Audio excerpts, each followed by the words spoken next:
Salut à tous et toutes. Vous qui nous suivez en directement de notre chaîne YouTube. En ce jour, nous avons reçu le jeune frère Malachi. Et avec lui, nous allons échanger au sujet de la conviction. Et nous aurons plusieurs points sur ce sujet. Et sans plus tarder,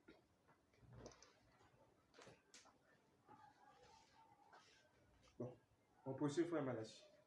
Donc, nous allons débuter. La première question est de savoir qu'est-ce qu'on entend par une conviction. Que le Seigneur vous bénisse richement. Comme je l'ai toujours dit, que quand nous voulons parler de quelque chose qui est de la parole, Dieu nous a fait grâce, il nous a envoyé un prophète. Parce que c'est le prophète qui a amené le message.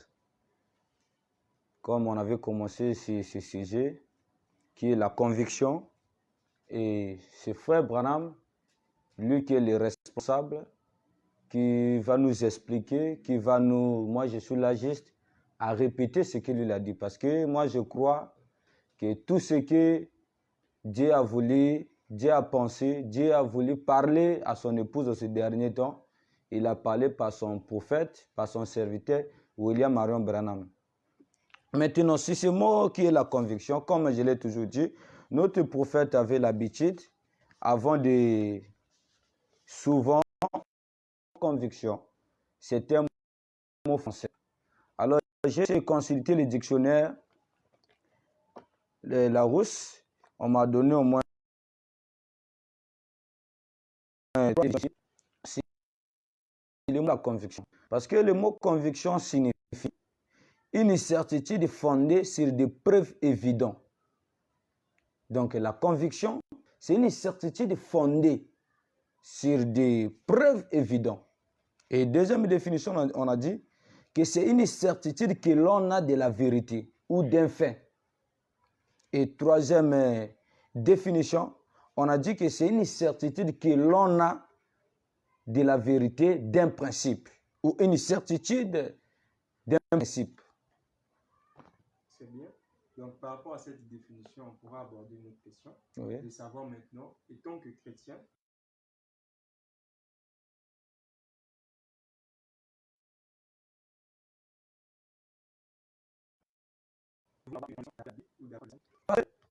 En abordant, en lisant d'abord la définition de ce mot,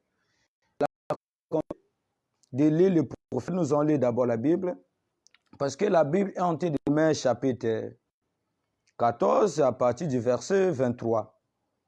On dit, mais celui qui a des doutes au sujet de ce qu'il mange est condamné. Mais écoutez pourquoi la Bible dit qu'il est condamné. Il dit, mais celui qui a des doutes au sujet de ce qu'il mange est condamné parce qu'il n'agit pas par conviction. Donc, lui, il est condamné parce qu'il n'agit pas par conviction. Écoutez, on dit, tout ce qui n'est pas le produit d'une conviction est péché.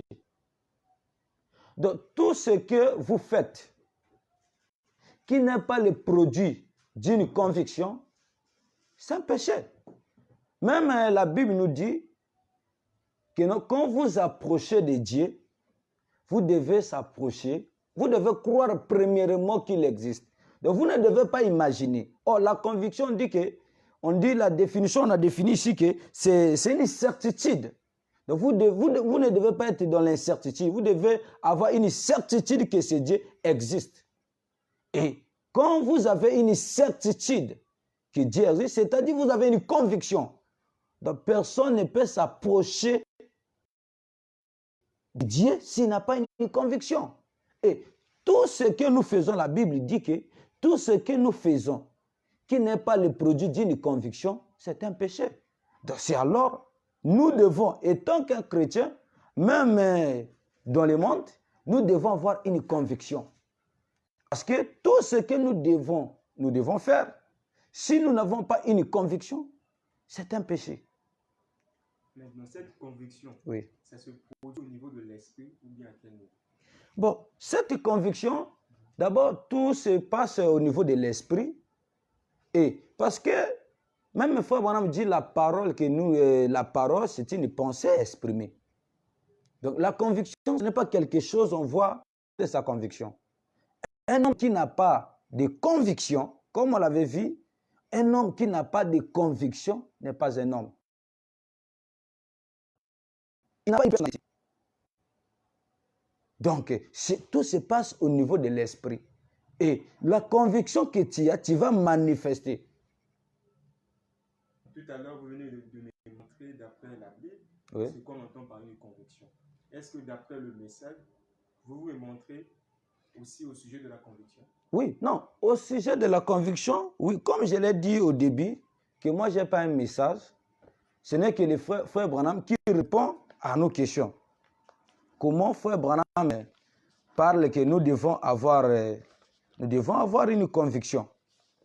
C'est frère Branham qui nous dit, et frère Branham dit, un homme qui n'a pas de conviction, c'est un hypocrite. Donc à cela, on retient que c'est la conviction qui fait notre personnalité. Oui. On doit se baser sur les principes de la parole. Voilà. Maintenant, le problème, c'est quoi?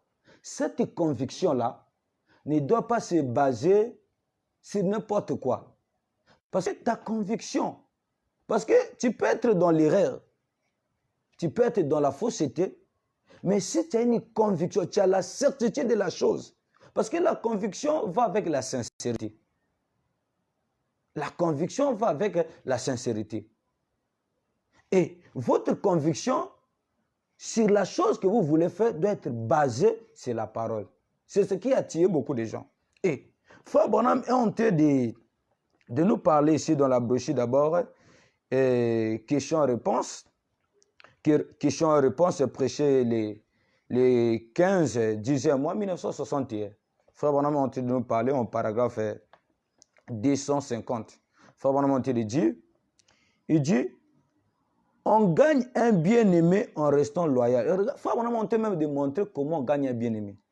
Il dit, on gagne un bien-aimé en restant loyal. C'est en restant loyal qu'on gagne les bien-aimés. Il dit, tenez-vous-en à vos convictions et soyez sûrs que vous êtes en ordre avec Dieu et restez là. Tenez simplement bon, rien ne vous bougera de là. Si vous tenez simplement bon. Donc, frère Branham a montré de nous monter ici, c'est en restant loyal qu'on gagne des bien-aimés. Et frère Branham a montré de dire que tenez-vous à vos convictions. Et frère Branham dit que vous devez être sûr que cela est en ordre avec la parole. Par exemple, si je veux prêcher que Jésus-Christ est Dieu, si je prêche que Jésus-Christ est Dieu et qu'au fond de moi, je ne suis pas convaincu, je n'ai pas la certitude que Jésus-Christ est Dieu, je n'ai pas une conviction que Jésus-Christ est Dieu, c'est un péché. Parce que nous avons lu dans la Bible dit, l'apôtre Paul nous dit que tout ce que vous faites, qui n'est pas le produit d'une conviction, c'est un péché. Alors, un chrétien doit avoir une conviction. Parce que si vous n'avez pas de conviction, tout ce que vous allez faire sans conviction, c'est un péché. Parce que vous allez faire des choses par l'enthousiasme. Et frère Branham, il dit, vous devez vous tenir. Il dit, tenez-vous à vos convictions. Nous avons des convictions. Parce que, comme je l'ai dit au début, que la conviction, un homme qui n'a pas de conviction n'a pas une personnalité. Donc, ce qui fait et frère Branham l'appelle un hypocrite. C'est une conviction. Voilà. Mais aujourd'hui, nous voyons qu'il arrive, que ce soit du côté des prédicateurs ou du côté des chrétiens. Et bon, pour un premier temps, ils croyaient sur certaines choses. Au fil du temps, ils changent maintenant la vie. Que peut-on dire de ces gens-là? Non, ça, le problème, c'est quoi? C'est comme nous avons dit, le problème de ça, c'est toujours la conviction. Donc au départ, ces gens n'avaient pas de conviction. Voilà. Leur conviction les gens, vous savez, pour venir. Et après, en partant, il a rencontré notre personne, il est venu lui présenter les Écritures. Il dit, ah, donc Jésus-Christ est venu. Et après, il a fait un songe. Il a dit, il a fait un songe. Et dans ce songe-là, qu'il avait porté la veste d'un ancien. Quand il a porté la veste, là, c'était la veste d'un ancien. Si vous croyez que je suis un prophète et que vous répétez ce que j'ai dit, Dieu m'en tiendra responsable. Donc, comme moi j'ai dit, j'ai une conviction que frère Branham, c'est lui le dernier message. C'est lui le dernier messager. Et ce qu'il dit, c'est vrai. Donc, tout ce que Frère Branham dit, donc, je n'ai pas le temps de dire que non, ici, il s'est trompé. Sinon, s'il y a quelque chose là-bas, ce n'est que lui-même qui peut expliquer ça. Et moi, je suis déjà convaincu. C'est pour ça, lui, quand il me dit que Jésus-Christ est Dieu, je crois ça. Si Jésus-Christ me dit si Frère Branham me dit qu'un jour nous serons levés, alors je crois que non, un jour je serai enlevé. Parce que je base ma conviction sur ce que Frère Branham a dit. Parce que c'est lui le prophète que Dieu a envoyé. Mais aujourd'hui, Frère Branham était un prophète parce que la parole vient par un prophète. Maintenant, les gens changent de doctrine au lieu de se baser, ou bien de baser leur conviction, ou bien leur certitude. Si ce que la parole dit, ils préfèrent baser sur les gens.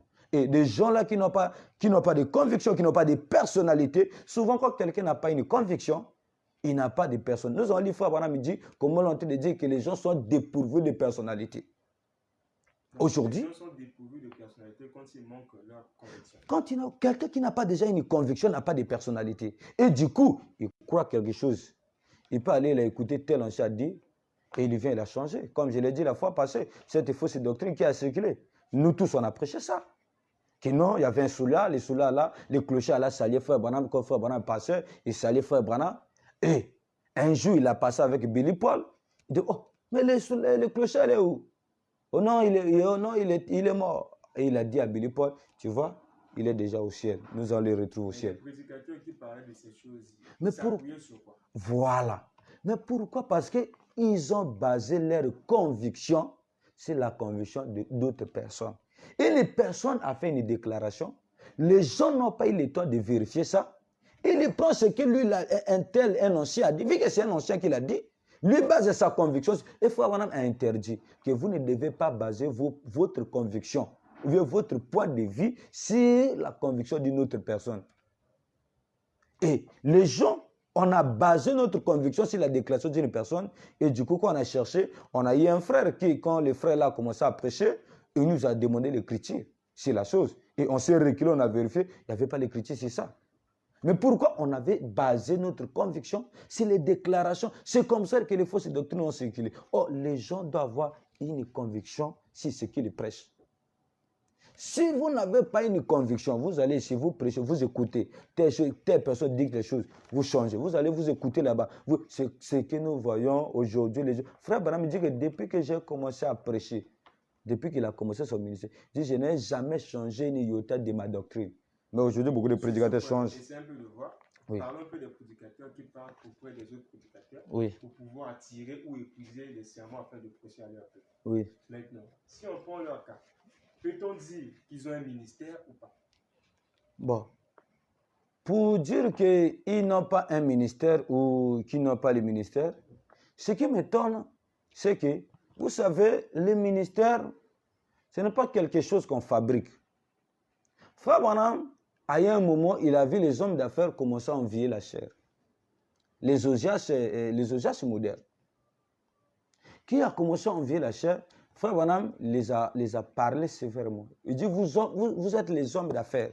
Restez là où vous êtes, Dieu vous bénira. Et Frère Branham, il dit, vous ne comprenez pas l'approche au ministère. Il dit, un appel, l'appel dépend de Dieu. Donc, quelqu'un qui est appelé de Dieu ne dépend pas d'un ancien. Quelqu'un qui est appelé de Dieu ne prêche pas, parce qu'il y a beaucoup de prédicateurs aujourd'hui, prêchent des sermons que c'est ce qu'ils appellent des grands. Un grand a prêché ça là-bas, lui, il prend ça, il vient prêcher. Non. Oh, je peux écouter un prédicateur prêcher, dans son sermon, je peux soutirer des sujets. Quand Frère Branham dit, quand on veut le prêcher, j'ai eu beaucoup de sujets. Mais je n'ai pas le droit de mes prédications deviennent les enseignements de tel et tel. C'est ce que nous comprenons beaucoup de prédicateurs. Surtout les jeunes ministres qui sont dans une église. Et ils n'ont pas des inspirations.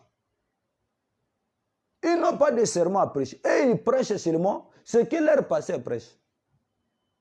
Les pasteurs prêchent. Donc lui, quand il va prêcher, il prend ce qu'on a prêché là, il répète ça. Donc lui, ses sermons, c'est comme ça. C'est là que je comprends. Un ministère dépend de Dieu, mais c'est Dieu qui donne l'inspiration. Les pasteurs peuvent prêcher, vous soutirez beaucoup de sujets. Donc, jusqu'alors, Maintenant, pour dire qu'ils n'ont pas le ministère, je n'ai pas une écriture qui dit que non, quelqu'un qui prêche les sermons des autres n'a pas de ministère. Non, je ne vais pas m'aventurer ou présumer des choses qui est s'aventurer sans autorité. Mais à ce que je sais, un appel, celui qui a le vrai ministère, Frère Branham dit son ministère dépend de Dieu. C'est Dieu qui donne les inspirations. Et quand tu as une inspiration que tu veux prêcher, ne jugez pas cela ou bien ne prêchez pas par rapport à tes convictions sur ce que tu veux dire. C'est ça, un chrétien doit avoir une conviction. Frère Branham dit, je préfère être avec un homme qui a un bon esprit, qui a un bon cœur, mais qui a une fausse doctrine, que quelqu'un qui a une bonne doctrine, mais qui a un mauvais cœur. Pourquoi la personne qui est sincère, comme j'ai dit que la conviction va avec la sincérité. Donc la personne qui a une fausse doctrine, mais au moins il a ses convictions, il est convaincu sur sa fausse doctrine, il est sincère, Dieu peut venir l'aider. Mais si vous prêchez la vérité, et que la vérité que vous prêchez là, et que vous n'avez pas de conviction, frère, c'est un péché. Parce que la Bible dit, tout ce qui n'est pas le produit d'une conviction est péché. Maintenant, comment peut-on aider un prédicateur ou un chrétien qui confesse quelque chose et qui n'a pas la conviction au fond de lui? Quelqu'un qui prêche quelque chose et qui n'a pas une conviction, d'abord, au départ, Frère Branham l'appelle un hypocrite. Frère Branham dit ici que je n'ai jamais eu honte.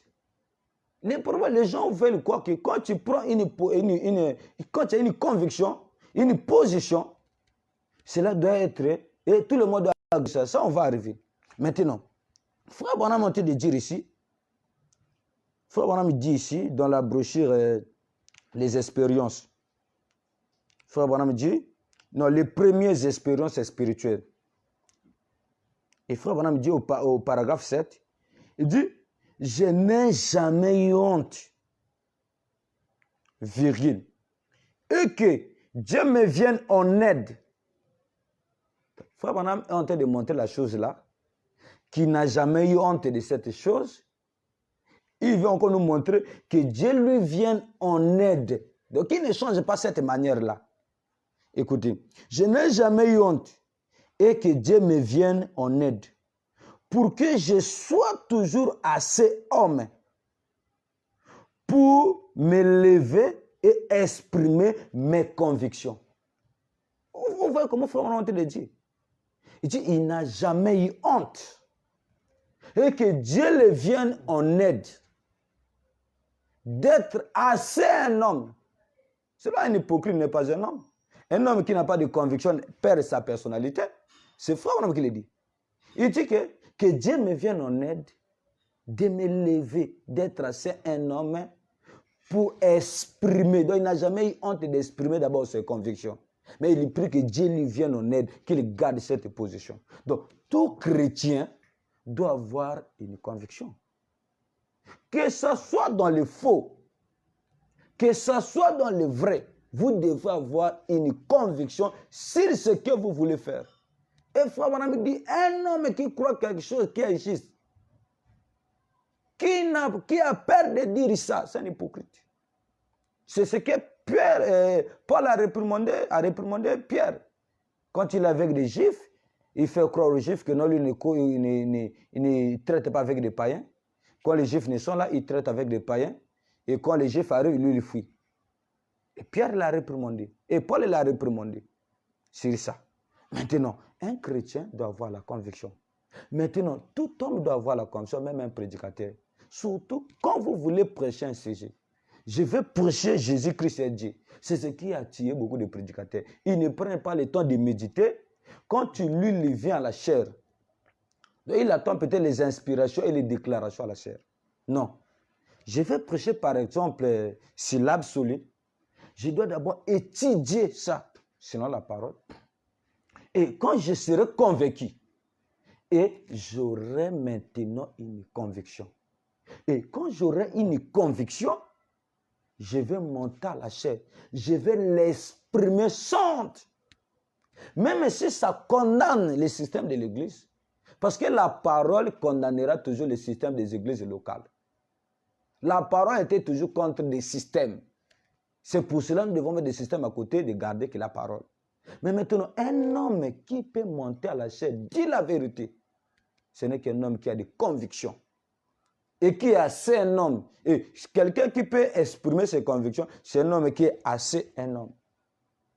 Mais si tu es un poule mouillé, tu n'as pas de personnalité, tu ne peux pas exprimer tes convictions. Maintenant, dans une église, oui. Est-ce que les chrétiens ou les chrétiens doivent s'appuyer sur la conviction de leur pasteur? Ou bien, individuellement, tout homme doit avoir une conviction? Bon, c'est ça. C'est ça le grand problème aujourd'hui dans les églises du message. C'est ça le grand problème aujourd'hui. Aujourd'hui, vous allez remarquer dans une église, les membres des églises n'ont pas souvent une position. Vous allez remarquer ça comment? Un prédicateur, comme je disais, j'ai assisté à un culte à une église. Le prédicateur là, le pasteur avait reçu un prédicateur. Et quand le prédicateur là vient prêcher, les gens pour dire Amen, il va suivre l'attitude de leur pasteur.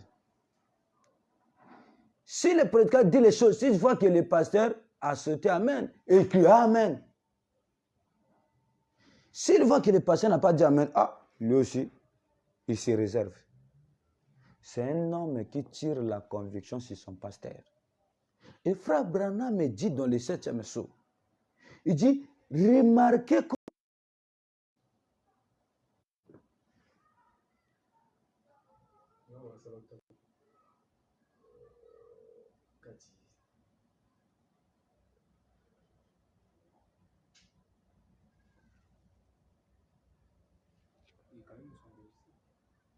et cela.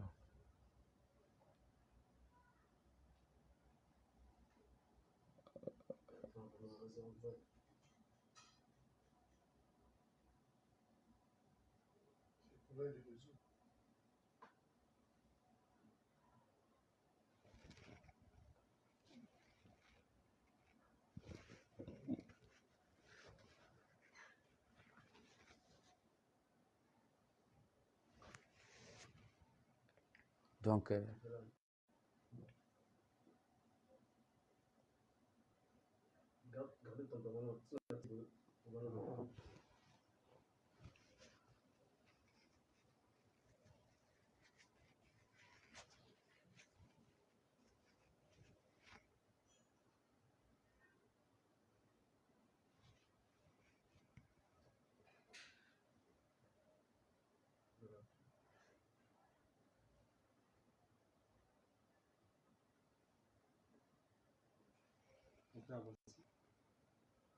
la connexion.